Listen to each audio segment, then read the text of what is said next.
You know, we have a long history in China, and starting in 2003, we started our work. Yeah, we've had a lot of close calls, but by the grace of God, for some reason, we have been able to weather and survive those. It was a summer retreat that Crossing Borders was running for children of North Korean refugees.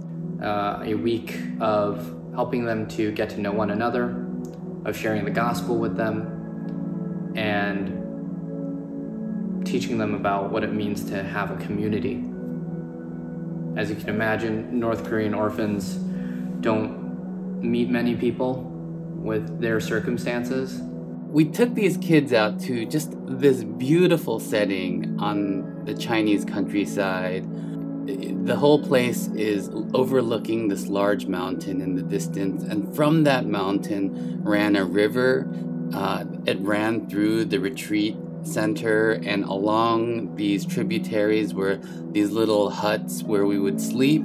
It's just a beautiful setting and a beautiful backdrop for these kids who are normally in urban settings. Every year we would try to be careful because we want to make sure that our volunteers are safe, but we also want to make sure that the missionaries who are serving on the field are safe. And we want to prevent any information about our network, about the refugees and children that we serve from being accessible by local authorities. We were very fortunate and thankful that our retreat for the North Korean orphans in our network went very smoothly. And at the end of that week, we were getting ready to say goodbye and packing up all of our belongings. The last night, there was a torrential downpour of rain, both at the retreat center and on the mountain in the distance. It was one of the worst rainstorms that people have ever experienced. The next morning, what that meant was all of that rain from that mountain and from the area built up on the river. We don't register with the police the work that we do because it's so illegal. North Korean refugees, that's all off limits, especially to Americans. The team was packing up all their Christian materials, posters,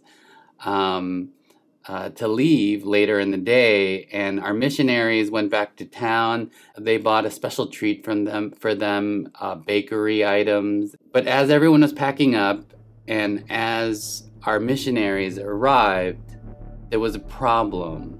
And the problem was the police. As a group of foreigners, that was a little bit concerning.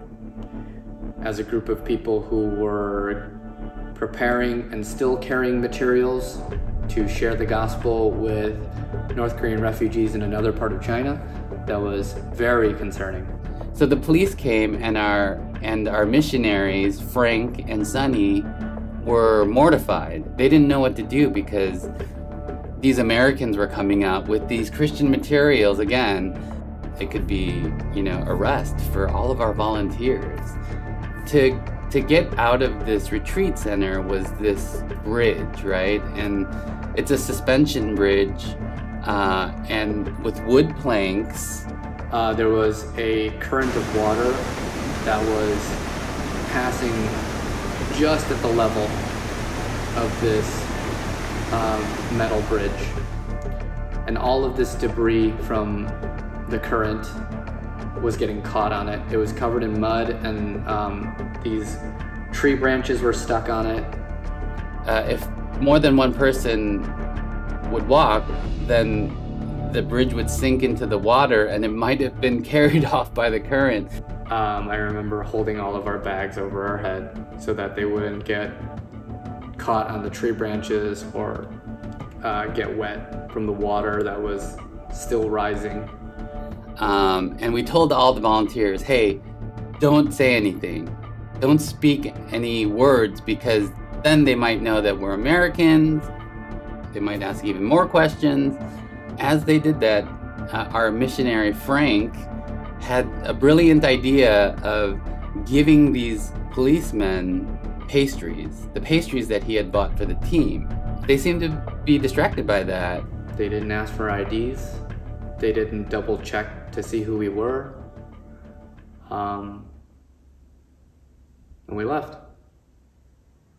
Our local missionaries and our missionaries from the States are incredibly professional and discreet, but you can only plan for so much. When you consider that there is this government that does not welcome the gospel and will actively send North Korean refugees back to North Korea, I realized how much I took for granted the feelings of safety and frankly freedom that I have living in the US.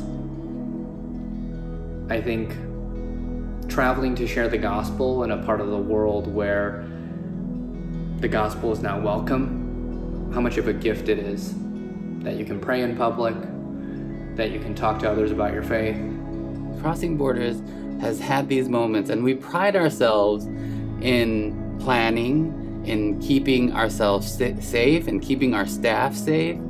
But there's only so much you can do. There are situations like this where the weather gets bad and police will be called because of something that's not in our control.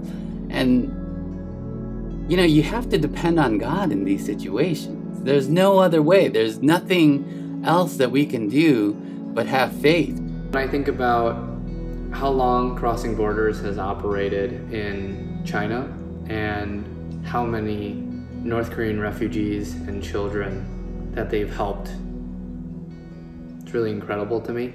And I think it's only really possible because of God's provision. Thank you for watching this video. Thank you for your support, and please, please, please continue to pray for us.